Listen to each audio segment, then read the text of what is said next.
if you ask me why I do what I do, why I write this book, why I talk about stuff that is very easy to ridicule if you don't take it seriously, is that I really try to pay attention to suffering.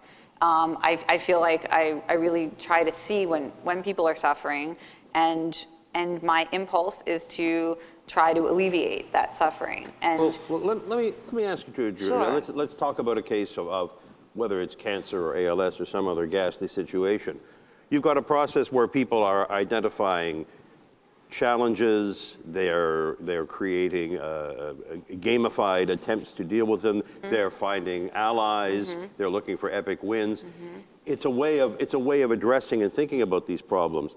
Yeah, well, How exactly is that? Can that work for somebody who is in a tough situation? Yeah, I mean, the design of the game is related to research on post-traumatic growth. So post-traumatic growth is when you are dealt a terrible life blow, and in addition to the pain that it causes you, and a lot of suffering it may cause you, and your life may change in a lot of negative ways, you also have the opportunity to somehow, by wrestling with that challenge in very particular ways, to wind up feeling stronger and braver and able to live a life that is more connected to your real values and priorities. It's almost like having a near-death experience. When people have a near-death experience, they feel like suddenly they can live every day to the fullest. They let go of their old anxieties or their petty concerns. The post-traumatic growth is kind of like that, and you also feel closer to your friends and family.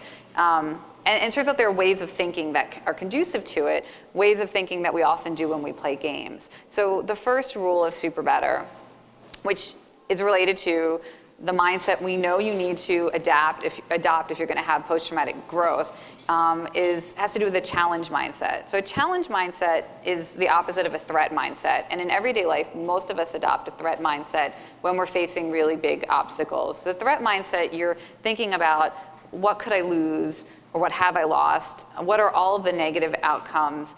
What's the pain associated? And you're really focused on the worst case scenarios and all the anxieties and fears that you have and ways that things will get worse. A challenge mindset acknowledges that things may get worse or be hard, but you are choosing to focus on what is within your power to affect, and you're looking for ways to learn or improve. So even if you might not be able to control the outcome, you're really focused on, is there anything I can get better at that might make the outcome more positive than it would have been? Is there anything I can learn or do that will make me feel like there's meaning and purpose to this wrestling with this challenge? Now that's what we do when we play games, of course. Most games we spend 80% of the time failing, and we don't focus on, what will I do if I fail this level? I'll be so embarrassed. We focus on, what do I need to get better at? What strategies to try? What resources do I need to collect? So that mindset is really conducive to post-traumatic growth.